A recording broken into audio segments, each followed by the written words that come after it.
right, good morning. Can you hear me okay? Do I need this closer? How's that? Good? All right. All right. Let's see, I've got some paraphernalia.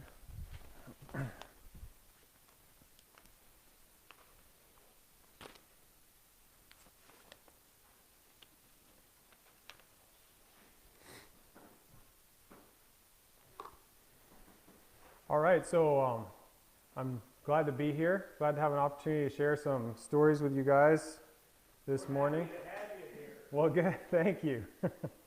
And we've been really enjoying the peace and quiet here in Vermont.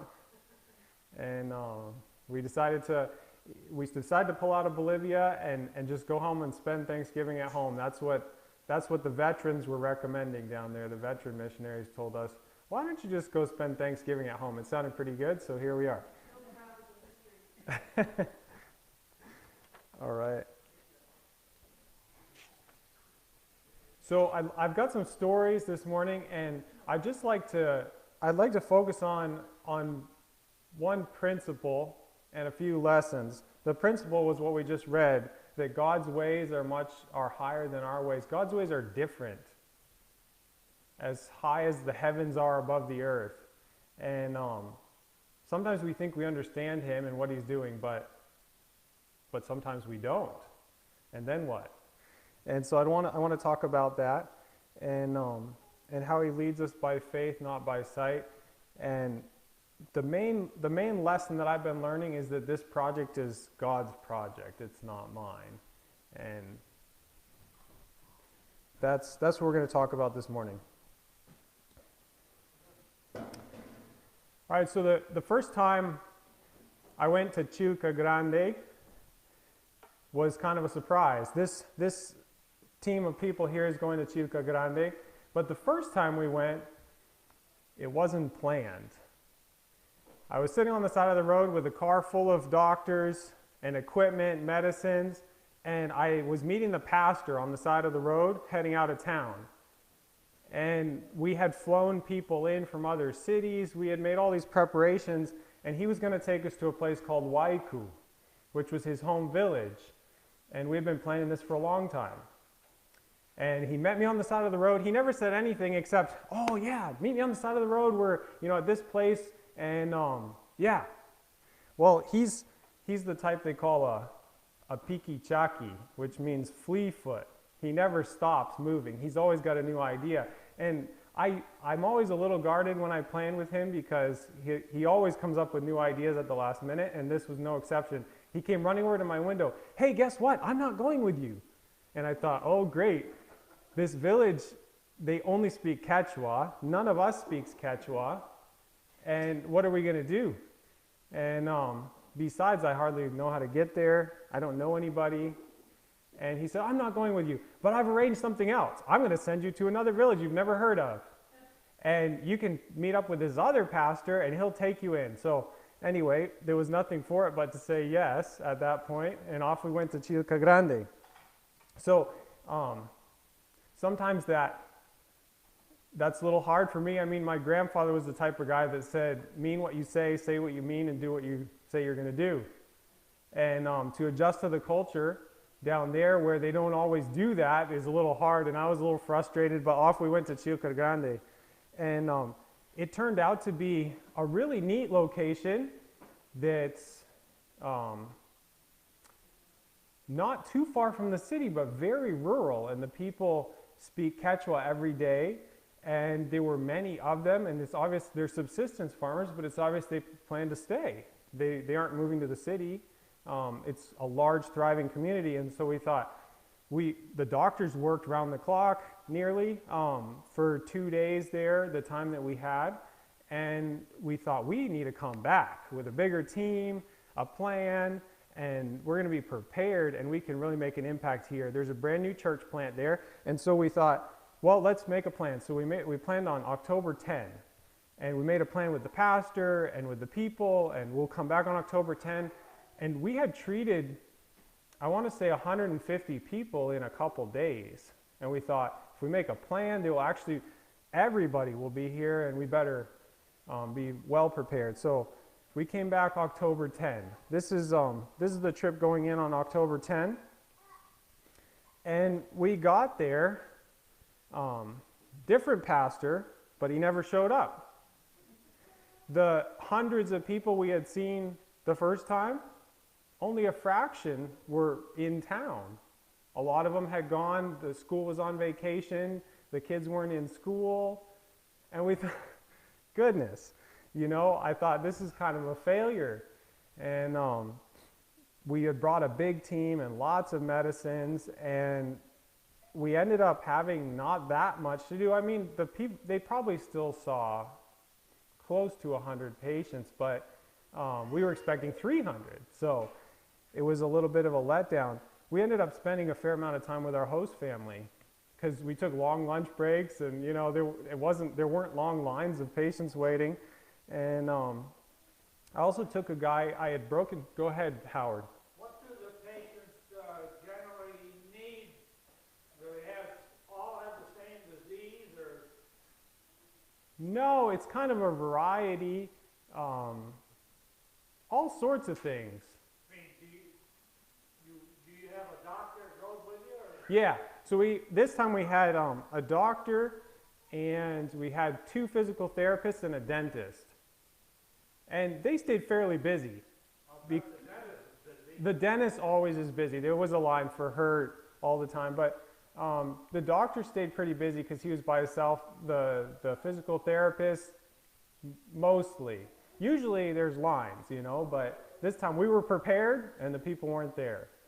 And, you know, in hindsight, I had to think, well, what was the purpose? You know, did we mess up? And one of the things that we were able to do, this young man here in the picture is an evangelical who needed some community service time.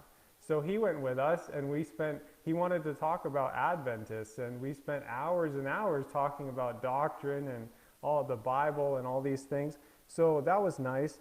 But it doesn't always go the way we expect, right? You know, God's plans are different. They're different, and we can't always predict. This is the school in Chilca Grande, and I had to show you this picture because it reminds me of something Ellen White said. She says if we could truly remember all God's blessings in our lives, we would never have a moment of discouragement or doubt. And this little sign here on the side of the school says, to be happy, you only need to have a good memory. So anyway, I thought I'd share that with you. That stuck with me. And so if we remember God's blessings all along the way, there's no reason to be discouraged and doubt, you know, what is he doing here? Why didn't it turn out the way we thought? Here's some kids looking in the window. So we planned to stay all the way through to Sunday morning. And Sunday morning we were going back to Waiku. Remember Waiku, our original plan? And we had still never made it to Waiku. So we were going to do Chilca Grande a second time, October 10, and then at the end of the weekend we were going to Waiku with this other pastor. Well, he canceled again. And we finished early at Chilca Grande.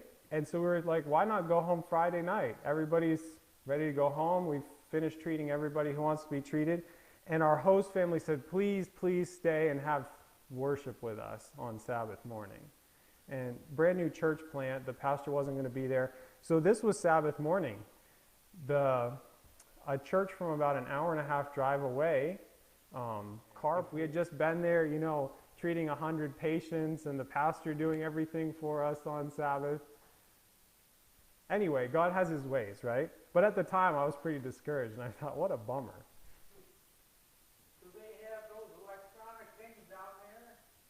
No, we're bringing these down from the States. So they have a little solar panel on the back, and then they're just an audio player.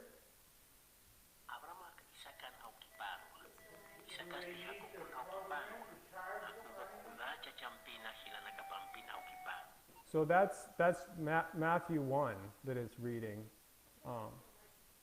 Okay.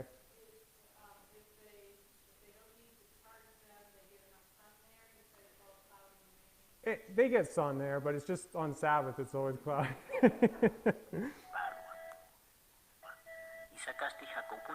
kipanwa. Tasara kiinwa. Abraham isakan au kipanwa. So this is Matthew 1, Abraham, Isaac. He's reading the genealogy. Kudacha champina hilana kapampin au kipanwa. Kudacha cha fares sera chachanakan au kipanwa. So anyway, that was Choquetenga Chico. So another instance where my plans didn't happen and God's plans did, I hope. And sometimes, yeah. Sometimes we ask and they're like, it's just a name. But sometimes it does mean something. There's one we're going to talk about in a minute called Kalachaka, which means stone bridge. And they'll go show you where the stone bridge is. So here's this is the next door village called St. John. And so the people from Choquetenga Chico say that the people from St. John are lazy. But when you see those houses built out of stone, how in the world could they be lazy? I don't understand. I don't think so. Just some of the scenery going in and out of there. You probably can't see, but on the cell phone it says 16,060 feet that we're driving over a pass.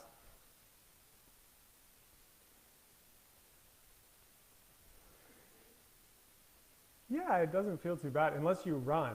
You can run about 5 steps and you feel like you ran a marathon. All right, so here is another story.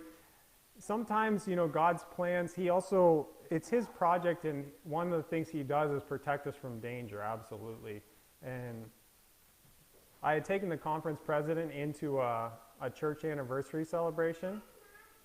And on the way back, he wanted to, they always have a schedule and they need to get back right away. So we were driving back through the night and I drove into a huge hole that took probably a third of the road.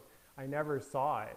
It was a left-hand corner, kind of uphill, and I must have been looking left around the corner and there was this big bite out of the road where the road had caved away and I drove right into it.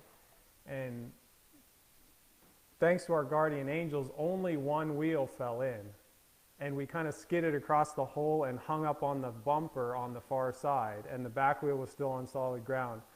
But there was this huge crash, and the truck came to a stop. And I said, what happened? Because I never saw the hole.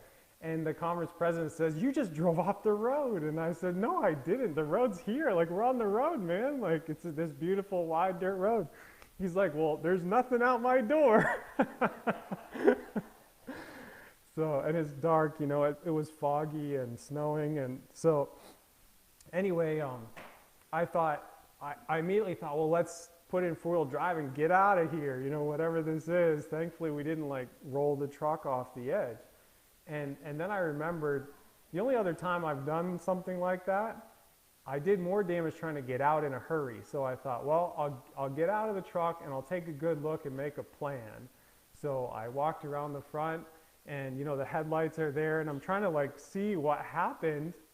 And next thing I know, I stepped off into air and I went in the hole. And so anyway, just thankfully it was only about 6 or 7 feet deep and I landed on dirt. And saw stars and came running up out of the hole and he's like, you're bleeding. So I got 9 stitches in my chin and broke my wrist. And before we got the truck out of the hole, I went and got a flashlight this time and I looked down in the hole and there was blood where I had landed in the dirt, kind of frozen dirt, and all around were sharp rocks. And my head had hit just right there, hard enough I chipped 3 teeth and put a big gash in my chin. So just hitting dirt. So he obviously was protecting us then. And we easily could have, if we had been another 3 feet to the right, we could have rolled the truck right into the hole. So that's another thing he does that we probably don't even know all the times that he has protected us, We got the truck out. Well, I told him how to get the truck out, Thankfully, we had a big, tall jack, and we were able to jack it up enough, and with four-wheel drive, we were able to get it back out. This is this is Karwani. This is another place where a different district pastor invited us to a church anniversary, and we took a doctor and a dentist in there, and took them in the airplane, and dropped them off, and a lot of people showed up for the dentistry and medical attention. No, it's one the locals built. So they had a little one from years ago, and they built a bigger one. It's very nice. And anyway, there were lines. One of those cases where there were more people than we were prepared for. There were lines out the door, and we were turning people away. And Sabbath, the church was packed, and there were people outside, and it was really great. The pastor preached a really, moving but really simple sermon for the people. And then they had this prayer time, and they invited people to come forward with their requests, and have like a special prayer time. And when he started to pray, I thought I was in a Pentecostal church. The place just erupted with all this chaos and people praying and crying, and it was like a Pentecostal service. And I thought, wow, these Adventists are a little different here. Anyway, what are you going to do? Later, the pastor told me, he said, no, that's not the Adventists. He said, we had all the Pentecostals too. They came. They were there for the medical attention, and we had shut everything down, for Sabbath morning, and we all went to the church, and they came too. So that was really neat, yeah. So that was surprising, right?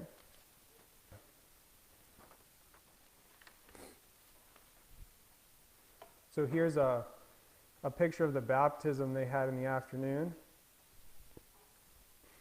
They had 3 or 4 baptisms of all ages. Fairly difficult. They worked a number of hours to set this up. Yeah. I think the pastor brought that. Yep. Yep. So this place was also, I broke some of my rules with the airplane, and I tried to take off in too much wind and ended up damaging some of the landing gear going out of here, because it was anyway, it was a rather challenging place to go, and but God provided for that. That's a whole nother story if we have time. So I'm just thinking, I'm thinking about Abraham. I'm thinking about the patriarchs. They didn't know where God was leading them a lot of the time. Think of Abraham. God said go, and he didn't tell him where or how far. And he had to surrender to God's leading along the way. It was God's thing, right? And then he told him, you're going to have a son, but he didn't tell him how or when. And the trouble was when Abraham said, well, I'm going to take charge of this, I'm not going to leave this in God's hands. And I think a lot of times I get that with the project. I feel like, well, I've got to do something. I got to make this successful, and it's God's project. And if I remember that, things go a lot better, and because he can work out his will for many or few, whether you're going to serve just a few people or hundreds, and he knows what needs to happen. We just think bigger is better. But and also, my mom was pointing out Moses. Moses knew the desert, right, that the Israelites are heading off into, and he sees the cloud go the wrong way, towards the bitter water, or towards this or that. And he's like, "There's nothing out there. Where's it going?" God's ways are so much different than ours. The faith to follow him and trust him is often pretty tough, huh? And to remember that it's his thing. So this was another story. This was when things worked out better than I expected, which happens too. And then we're like, oh yeah, this is God's thing, right? But when things don't go the way we expect, that's when we complain and doubt. I wanted to go in and This is back in the Choquetenga Chico area. And I knew there was a place I could land the airplane. We had been there on the ground.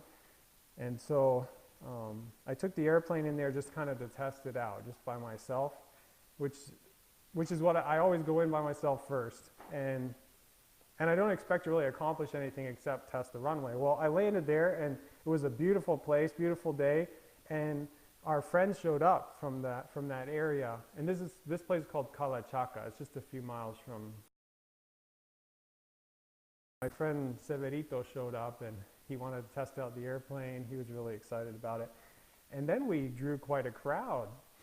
This is way up at the end of the road, you know, a long ways from any village. There's a few little huts up there where they herd their sheep and llamas.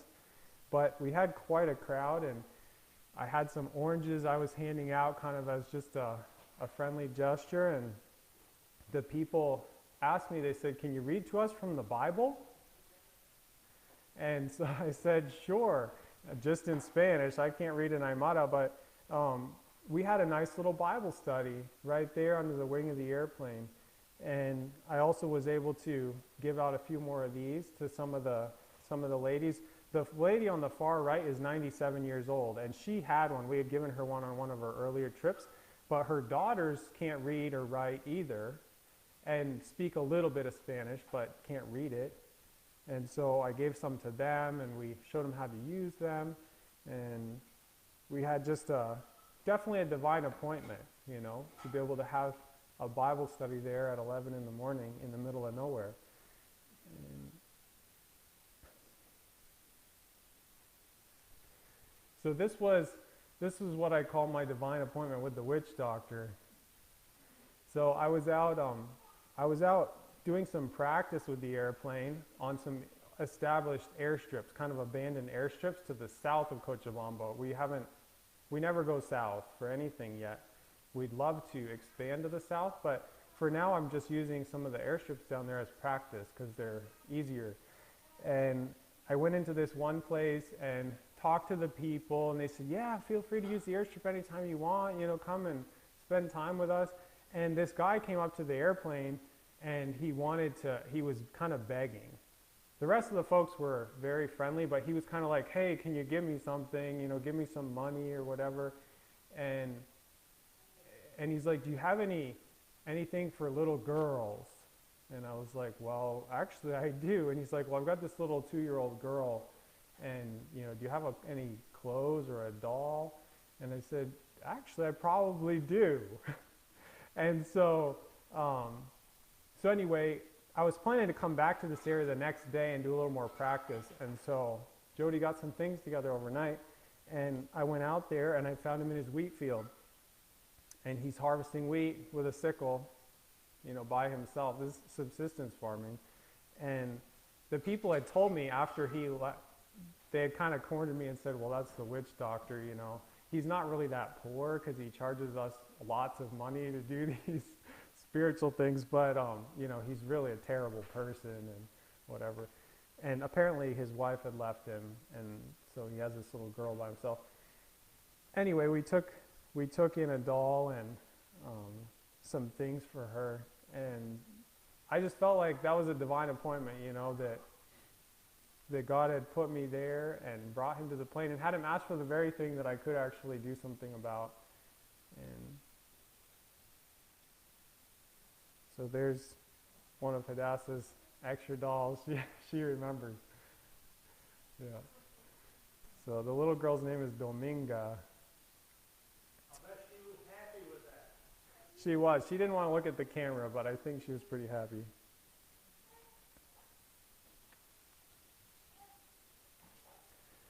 So the principle, I think the main lesson that I've been drawing out of all these things is that it's God's project, and for better or worse, you know, serving a lot of people or a few, it's his thing.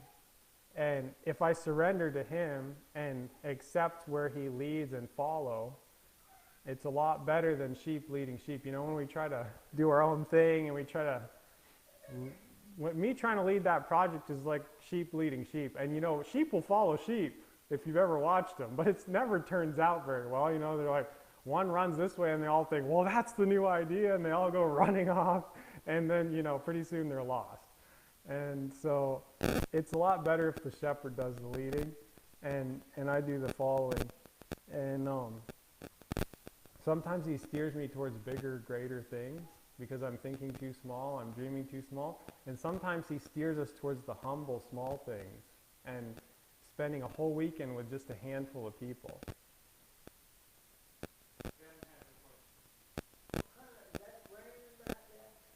Yeah, that's wheat. Mm-hmm.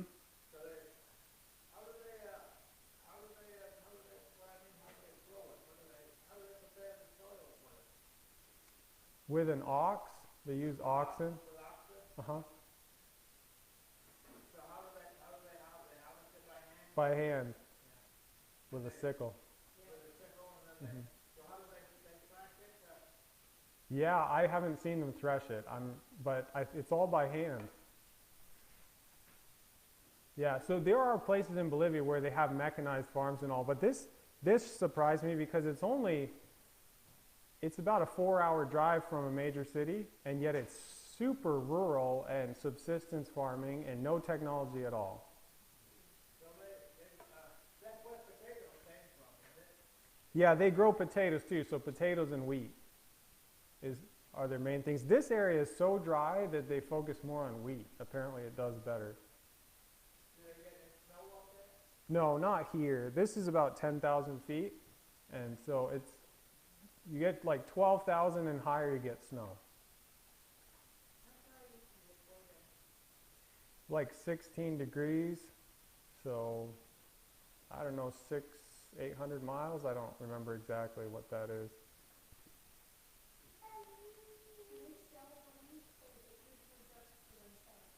I think they sell some. They advertise this area as the wheat capital of Bolivia. That's how they advertise their town. I don't know.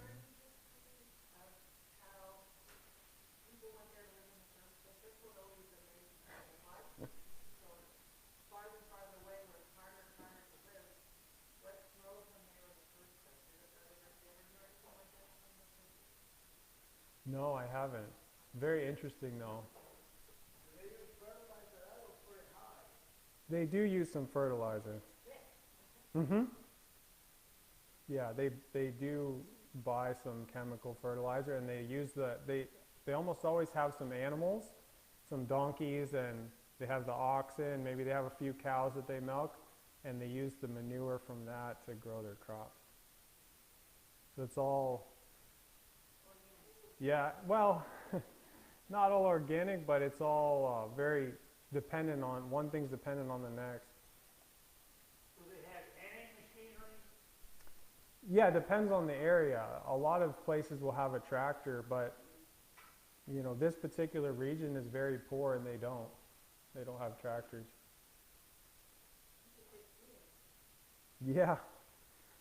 It's like a mountaintop, and the whole thing was planted just potatoes and wheat. So the different ADRA and different other groups have come in and put in small reservoirs, which help them collect water, and they're able to extend their growing season some with that. So, yeah, so that, I guess that leaves us, you know, I have to always be remembering that it's God's project, but I think that leaves us with another question. Am I God's project? Are you God's project? Are we leaving ourselves in God's hands for Him to lead, the Good Shepherd to lead us? Or are we often, I know I a lot of times personally think I know what's best for me and have my own ideas, and I don't want to listen to Him. But I think that's something we should ponder and remember. His ways are so much higher than our ways, and His plans are so much better than our plans.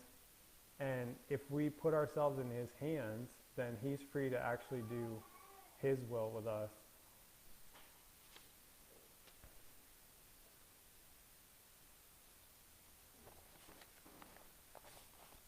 Thank you, DJ. You're welcome. Thanks for the opportunity to share. I could show you pictures for another couple hours, but well, we could just eat all this and, you know, we wouldn't be hungry, but.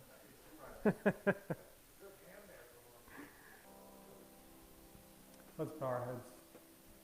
Heavenly Father, we are super thankful that you lead us.